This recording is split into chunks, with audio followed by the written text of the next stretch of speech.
जय श्रीमन्नारायण।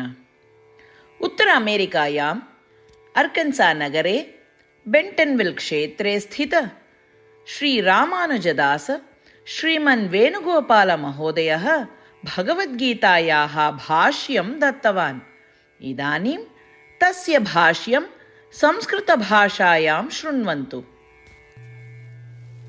अष्टादशोऽध्यायः मोक्षसंन्यासयोगः। षष्ठः श्लोकः।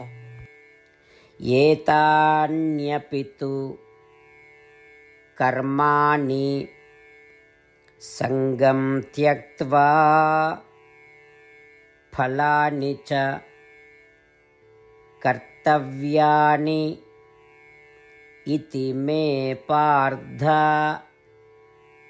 निश्चितं मतम् उत्तमम्। ओम। गीताचार्यः श्रीकृष्ण परमात्मा सार्जुनम् अस्मान् सर्वान् मोक्षसंन्यासयोगं शिक्षयति। परमात्मा वदति, अर्जुन, यज्ञाः दानानि तपांसि च निश्चयेन कर्तव्यानि भवन्ति, परन्तु एतानि संगं त्यक्त्वा कर्मफलानि प्राप्तुम् इच्छां त्यक्त्वा च करणीयानि। एषः एव मम अभिप्रायः। यज्ञदानतपांसि नित्यपूजासमेतं करणीयानि। तेषु संगं कर्मफलप्राप्तुम् आकाङ्क्षां च त्यक्त्वा कर्तव्यः। एतानि कर्माणि सर्वान् पवित्रीकर्तुं साहाय्यं कुर्वन्ति इति श्रीकृष्णपरमात्मा अत्र स्पष्टतया वर्णयति। यज्ञदानतपक्रियाः सर्वेपि श्रीमन्नारायणाय कृतसेवा इति मत्वा तैः कर्मभिः स्वपूर्वजन्मकृतकर्मवासनानि अपाकुर्वन्तः श्रीमन्नारायणप्राप्तिः एव जीवलक्ष्यम् इति मत्वा श्रीमन्नारायणे एव शरणागतिं कुर्वन्तः वयं सर्वे श्रीकृष्णपरमात्मनः वचनानि अनुसरामः।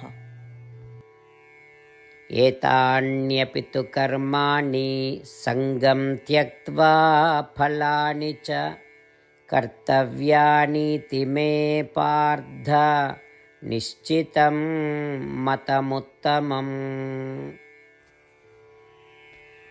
श्रीमद्भगवद्गीतायाः सारांशः, अष्टप्रतिज्ञाः च। श्रीकृष्णपरमात्मना भगवद्गीतायाः 18 अध्याये 65 श्लोकात् 70 श्लोकेषु 8 विषयाः गीतायाः सारांशरूपेण उक्ताः सन्ति।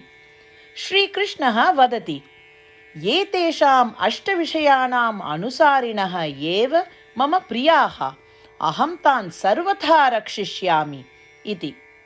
श्रीकृष्णपरमात्मनः सम्पूर्णां भगवद्गीतां श्रुत्वा अर्जुनः वदति यत् करिष्ये वचनं तव इत्युक्ते, हे कृष्ण, भवान् यथा वदति तथैव करिष्यामि। अत एव श्रीकृष्णः सर्वविधसाफल्येन जयेन च अर्जुनम् अनुगृहीतवान् अस्ति। वयमपि एतान् 8 विषयान् अनुसरेम इति प्रतिज्ञां कुर्मः। अस्य वचनस्य अपेक्षया अन्य पूजा, तपः, यज्ञः किमपि नास्ति एव। एताः 8 प्रतिज्ञाः स्वमनसि हृदये च धारयन्तु। एतया प्रतिज्ञया श्रीकृष्णस्य प्रीतं मुखं वयं पश्येम। इदानीम् अस्माकम् 8 प्रतिज्ञाः। भो श्रीमन्नारायण, यथा सूचितं भवता अहं सदा भवन्तं ध्यायामि। भो श्रीमन्नारायण, यथा उपदिष्टं भवता अहं सदा भक्तो भवामि। भो श्रीमन्नारायण, भवान् यावत् तृप्तिः भवेत् तावत् भवन्तं सेविष्ये। भो श्रीमन्नारायण, मम महती विश्वासः यत् अहं भवतः भक्तोऽस्मि। बद्धाञ्जलि भूत्वा भवन्तं सदा वन्दे। भो श्रीमन्नारायण, अहं भवतः वचनानि स्मरामि, मामेकं शरणं व्रज। भो श्रीमन्नारायण, भवतः चरणे एव आगतोऽस्मि।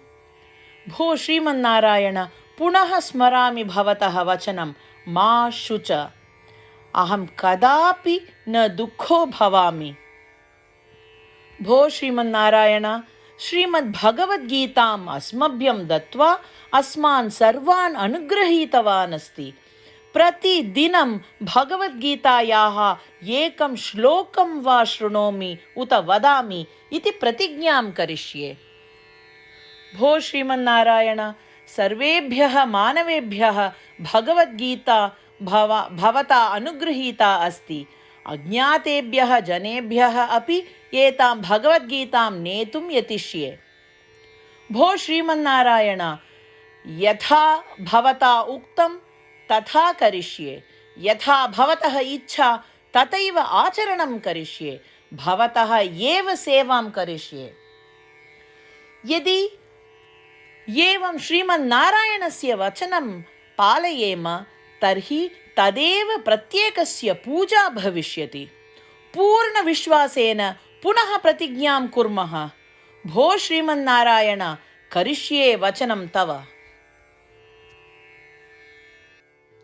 एतान्यपि तु कर्माणि सङ्गं त्यक्त्वा फलानि च कर्तव्यानि इति मे पार्थ निश्चितं मतम् उत्तमम्। ॐ एतान्यपि तु कर्माणि सङ्गं त्यक्त्वा फलानि च कर्तव्यानीति मे पार्थ निश्चितं मतमुत्तमम्।